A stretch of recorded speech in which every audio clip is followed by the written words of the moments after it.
Now we'll move on to discuss the special senses of the body, beginning with vision, including the structure of the eye, the accessory structures, and the visual pathways. The anatomy of the eye. The anatomy of the eye is depicted in this image, and it's made up of the following key structures. The cornea, which is the transparent part of the eye that covers the iris and pupil. It reflects light and helps to focus the eye. The iris. This is the colored portion of the eye. This muscular structure constricts and dilates the pupil. The pupil is the sphere in the center of the iris through which light enters the eye.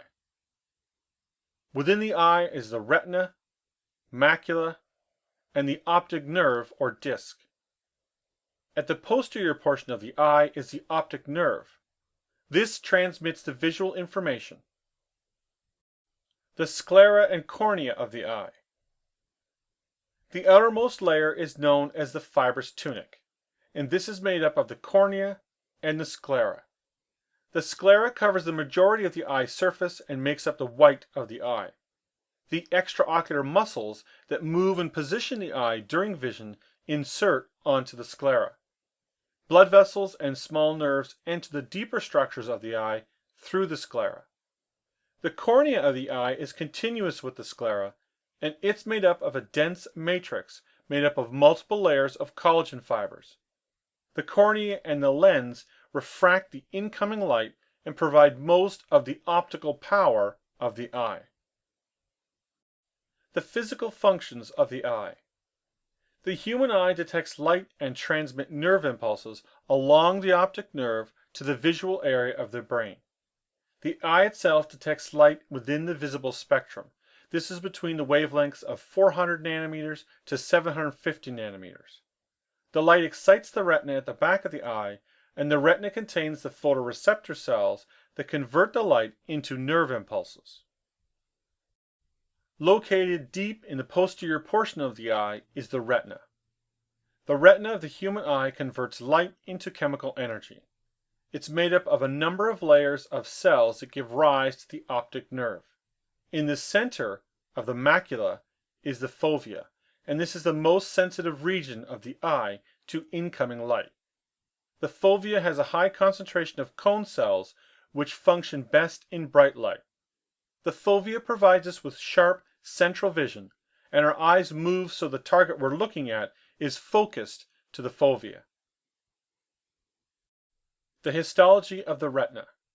As you can see in this cross-section, the outermost region is the pigmented part of the retina. This is attached to rods and cones, which synapse on bipolar cells and eventually ganglion cells. The retina is made up of a number of layers. It contains photoreceptors, rods, and cones. At the deepest layer, the axons form the optic nerve, which exits the eye and delivers impulses to the brain. The photoreceptive layer. This contains the rods and cones and photopigments such as rhodopsin. This layer absorbs the incoming light and stimulates the bipolar cells and the retinal ganglion cells. The other two layers of the retina are the outer nuclear layer and the ganglion layer.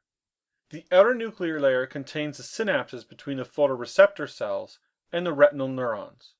The retinal ganglion cells, which are the output cells of the retina, are also contained in this layer. The retinal ganglion layer contains the retinal ganglion cell bodies. These cells project their axons towards the brain as the optic nerve. The following is a clinical note of a condition of the eyes known as nystagmus. Nystagmus is a condition that involves involuntary eye movements, such as looking away smoothly and then a series of jerky eye movements back. The movements in this condition involve saccadic eye movements driven from the colliculus. Nystagmus is caused by damage to the brainstem or the inner ear. Clinicians test for this by asking a patient to keep their head stationary and follow a moving object such as a pen in front of the patient's face.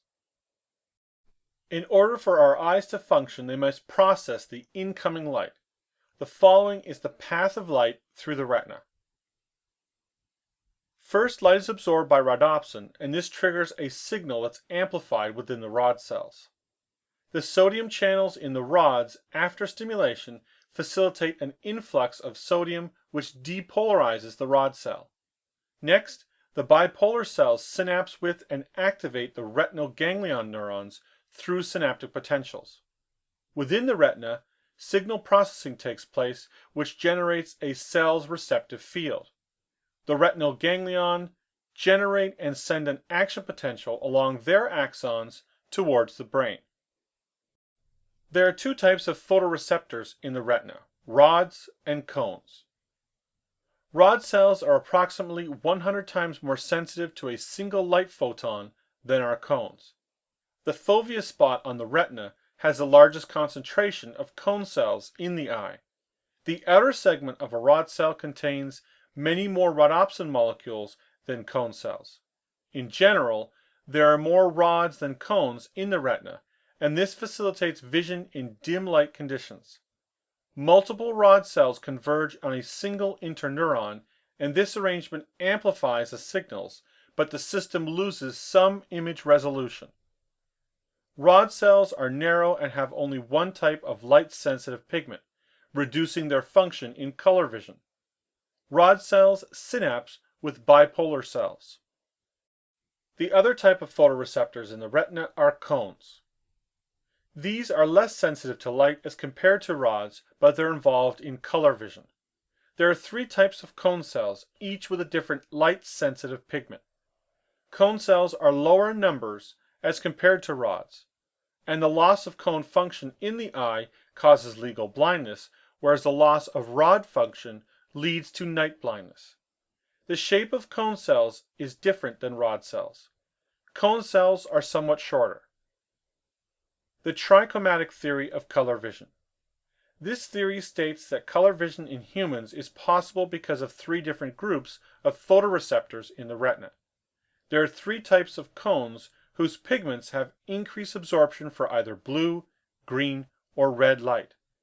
This theory is based on the premise that any color is a mixture of blue, green, and red. To support the eye, there are a number of accessory structures in the visual system. The lacrimal gland, the upper and lower eyelids, eyelashes, and the nasolacrimal duct. The accessory structures such as the eyelid. These are moved across the surface of the eye when we blink to lubricate and protect the eye. The conjunctiva. This is epithelial covering on the outer surface of the eye, which functions to keep the eye moist and clean. The lacrimal gland. This produces and distributes the tears that bathe the conjunctiva. Within the watery, alkaline tear secretion is a lysozyme that protects against microorganisms. The nasolacrimal duct. This drains the lacrimal fluid from the eye, and this canal is made up of the lacrimal bone and the maxilla bone. The pathways of vision. The visual information from the temporal visual fields is projected from the retinal ganglion neurons through the optic nerve to the brain. Some of this visual information crosses over to the opposite side of the brain in the optic chiasma. Some remains on the same side. The visual fields themselves are divided as follows. A visual target seen by both eyes is imaged by the nasal region of the retina in the left eye and the temporal region of the retina in the right eye. The opposite is also true, which means both eyes share part of the same image. This is depicted in this inferior view on the right side of the slide. This depicts the eyes, the visual fields, the optic nerves which come together at the optic chiasma. This gives rise to the optic tract, which then delivers the information to the lateral geniculate nucleus and eventually through projection fibers to the occipital lobe of the brain. After the optic chiasm, the majority of the axons of the optic tract project to and terminate in the lateral geniculate nucleus. Alternatively, some of the optic tract projects to the colliculus, which then directs eye movements towards visual targets. The lateral geniculate nucleus is part of the thalamus and it's the primary processing center for visual information. Visual information is then relayed to the visual cortex in the occipital lobe of the brain.